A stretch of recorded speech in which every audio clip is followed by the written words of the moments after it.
It was a rainy afternoon when Aaban and Sarah wandered into their school library. The big windows rattled with the storm, and most of the students had already gone home. But Aaban, 9 years old and curious as ever, tugged at Sarah's sleeve. "Let's explore the old section," he whispered, a glowing discovery. Sarah tilted her head. "The one the librarian says nobody uses?" Aaban grinned. "Exactly." He pulled the scroll down carefully. "It's a map!" Sarah gasped.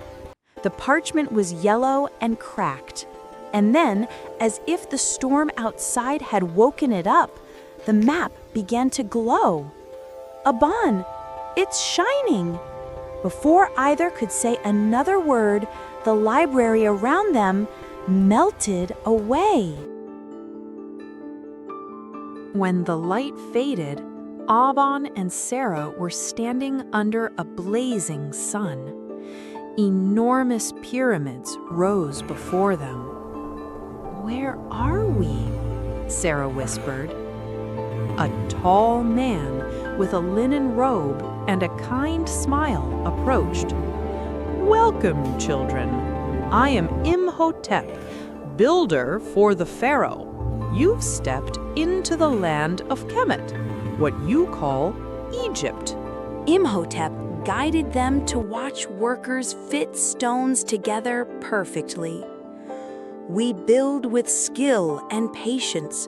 Look at these symbols, hieroglyphs. They are our way of writing, so our stories never die." Aaban traced the carvings. "It's like a secret code."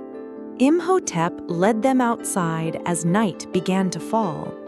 The stars were brighter than any they had ever seen. "We also read the stars," he said, pointing to a constellation. "They guide our buildings and our calendars. The universe has its own language, written in light." Imhotep said, handing Aaban a small, smooth stone carved like a scarab beetle. "Upon it, you can build the future." As Aaban took the stone, the map in his other hand began to glow, and the starry Egyptian sky swirled away. The city in the clouds.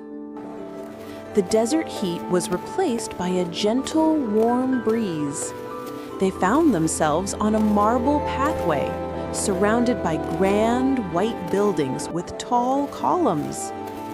People in flowing robes walked by, deep in conversation.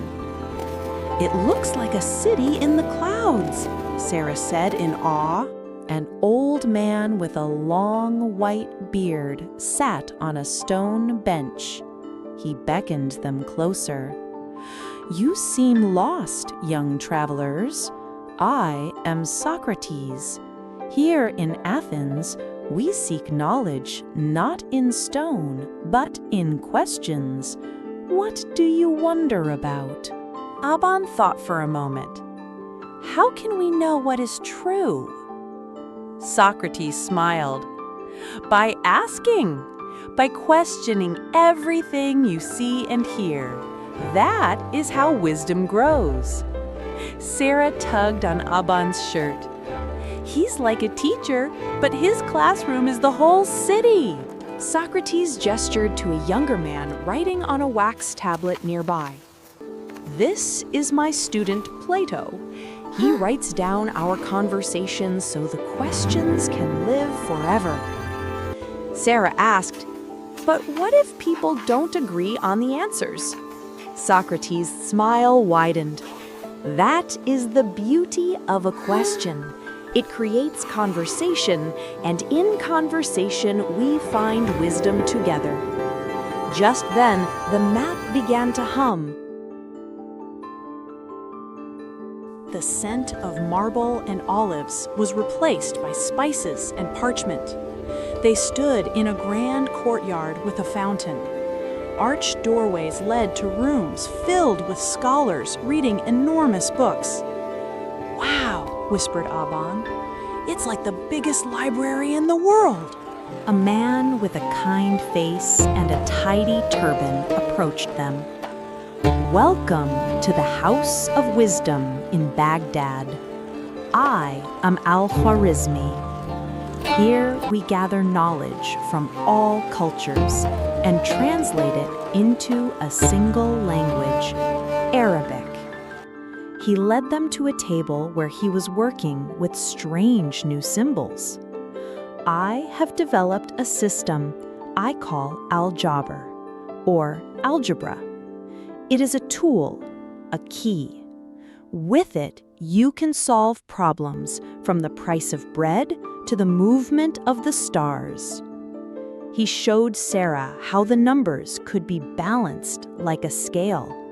"Knowledge is about creating new tools for the future," Al-Khwarizmi said. He handed Sarah a small, intricate compass. "So you will never lose your way." As her fingers closed around it, the map pulsed with light. The air now smelled of paint and stone dust. They were in a busy workshop.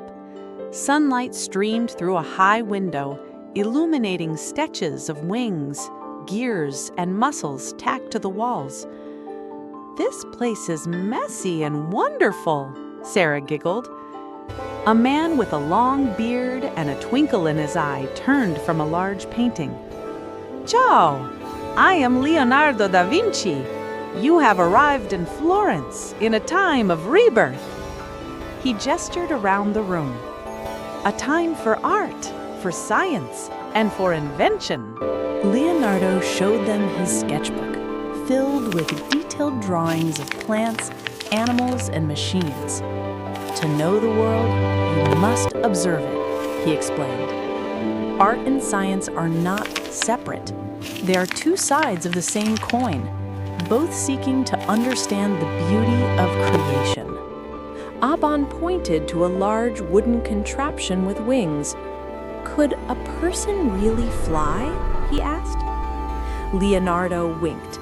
"With enough knowledge and a little bit of daring, I believe anything is possible."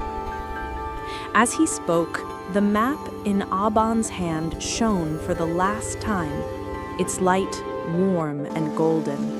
The scent of paint faded, replaced by the familiar smell of old books and rain. They were back in the library. The storm had passed, and the setting sun cast a golden light through the window. In Aaban's hand was the scarab stone, and in Sarah's, the compass. The map was just an old piece of parchment again.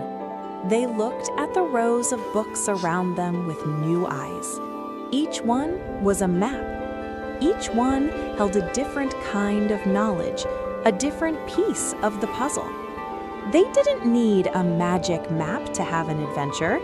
They just needed to open a book. Aaban and Sarah looked at each other and smiled. The quest for knowledge was the greatest adventure of all.